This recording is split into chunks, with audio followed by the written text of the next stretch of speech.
नमस्कार मेरी YouTube family. आज हम लोग सुनते हैं एक नई कहानी। एक ही घर में पल रहे स्वाति और अभय एक दूसरे से बहुत अलग थे, जबकि गर्भ में दोनों एक साथ ही विकसित हुए थे। एक जैसे संस्कार पाकर भी हम एक ही घर के दो बच्चे इतने अलग हो सकते हैं। स्वाति और अभय उसके जीते जागते उदाहरण थे। जहाँ स्वाति मेहनत और लगन से पढ़ाई करने वाली थी, वहीं बुद्धिशाली होने के बावजूद भी अभय का मन पढ़ाई में कम ही लगता था। स्वाति शांत और शर्मीली भी थी, अभय चंचलता और मस्ती का प्रतीक था। स्वाति विनम्र स्वभाव के साथ आज्ञाकारी थी, किंतु अभय को बात बात पर गुस्सा आ जाता था और कई बार वह बड़ों की आज्ञा का पालन भी नहीं करता था। श्रद्धा और अजय हमेशा यही कोशिश करते हैं कि अभय भी उनकी बेटी स्वाति की तरह मेहनत से पढ़ाई करे। वह स्वाति से अधिक ध्यान अभय की तरफ देते थे ताकि वह कभी गलत रास्ते पर ना चला जाए। बेटियों को बड़ा करने से ज्यादा मुश्किल होता है बेटों को बड़ा करना। माता पिता के लिए यह एक अग्नि परीक्षा तो होती है कि उनके बच्चे कैसे निकलेंगे। स्वाति और अभय जवानी की दहलीज पर कदम रख चुके थे। बाली उम्र में जब परिपक्वता बहुत दूर होती है, लड़के लड़कियों को एक दूसरे के प्रति आकर्षण होना स्वाभाविक होता है। सही गलत का फर्क उन्हें नहीं पता होता।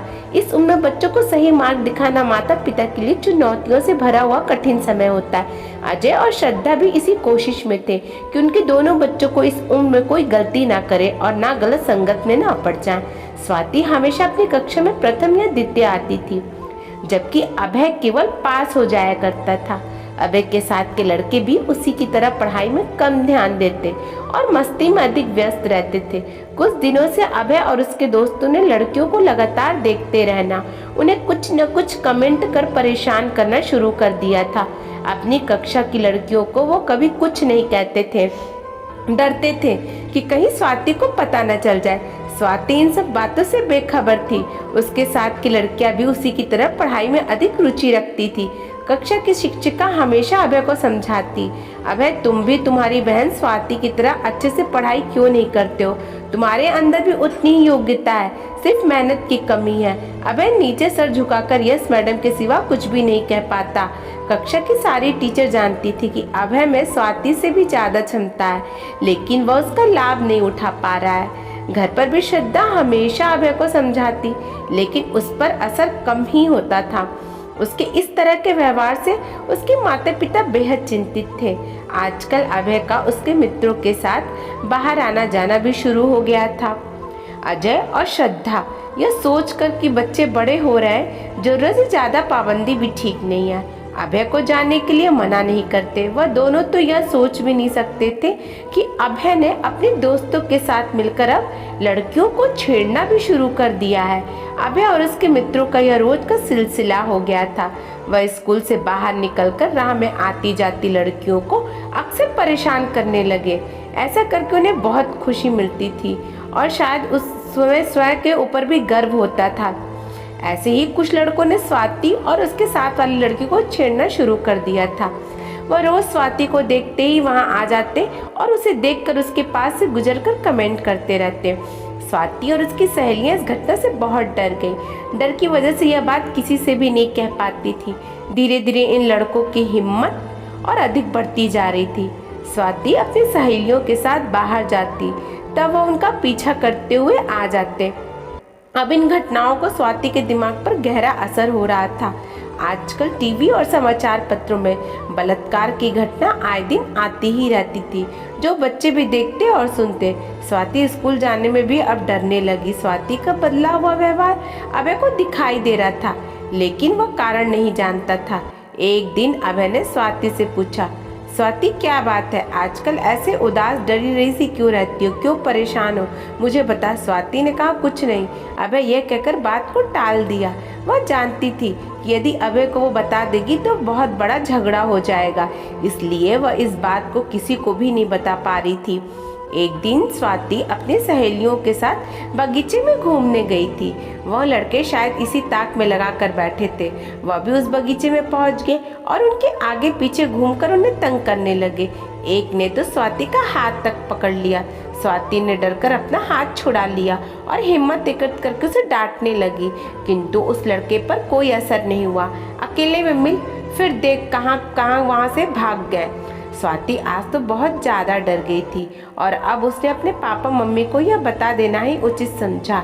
घर पहुंचकर वह अपने मम्मी पापा को सब कुछ बता रही थी। उसे यह नहीं पता था कि कमरे के बाहर अभय भी सब सुन रहा है। स्वाति ने अपने पापा से कहा, पापा मैं अब कल से स्कूल भी नहीं जाऊंगी। वो लोग मुझे और मेरी सहेलियों को बहुत परेशान करते हैं। वो बहुत बुरे हैं। शायद उनकी कोई बहन नहीं होगी, वरना वह ऐसा कभी नहीं करते। मुझे उन लोगों से बहुत डर लगता है पापा। मैंने अभी तक अभय को ये बात नहीं बताई, वरना स्कूल में झगड़ा हो जाता। हमारा अभय कितना अच्छा है। वो मेरी सहेलियों से भी कितनी इज्जत से बात करता है। काश वो लड़के मेरे अभय जैसे होते तो कभी ऐसी गंदी हरकत नहीं करते। अजय ने स्वाति को समझाया, स्वाति बेटा कल हम तुम्हारे स्कूल चलकर प्रिंसिपल से बात कर लेंगे। उन लड़कों को भी समझा देंगे और उनके पिता से भी बात करेंगे। तुम बिल्कुल मत डरो, सब ठीक हो जाएगा। अभय को काटो तो खून नहीं। उनकी ऐसी हालत हो रही थी, उसे स्वयं पर शर्म आ रहा था। जिस बात पर शायद वह स्वयं पर गर्व महसूस करता था, आज उसी बात पर वह बहुत शर्मिंदा था।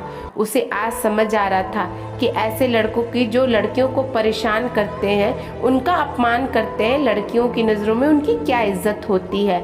अपनी बहन की मनोदशा देखकर अभय को इस बात का भी एहसास हो गया था कि लड़कियों को इस तरह परेशान करके हम तो खुश होते हैं, मज़े लेते हैं, लेकिन उन लड़कियों की मानसिक स्थिति कितनी दर्दनाक होती है और हमारी ऐसी हरकतों से उनका परिवार कितना डरा हुआ और दुखी होता है।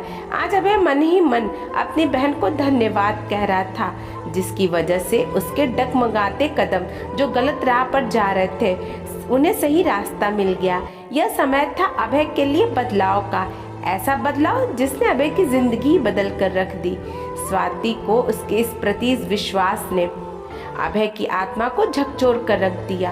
अभय ने आज लड़कियों की इज्जत करना सीख लिया और अपने मित्रों में उसने यह परिवर्तन लाने का दृढ़ निश्चय कर लिया। इस बदलाव के उपरांत अभय अब अपने अंदर एक नेक इंसान को जन्म दे चुका था, एक ऐसा इंसान जो सच में हर लड़के की इज्जत करता था और अपनी बहन स्वाति की ही तरह अब वो अपने कक्षा के सबसे मेहनती और लगन से पढ़ाई करके उच्च श्रेणी में आने वाले विद्यार्थियों की कतार में आकर खड़ा हो चुका था। यह एक अच्छे परिवार के संस्कारों का ही असर था कि अभय गलत मार्ग पर बहुत दूर जाने से बच गया और एक बड़े बदलाव के साथ जल्दी वापस लौट आया। अभय में ये बदलाव क्यों आया यह तो अजय और श्रद्धा नहीं जानते थे, पर अब उन्हें स्वाति की ही तरह अभय पर भी गर्व हो रहा था।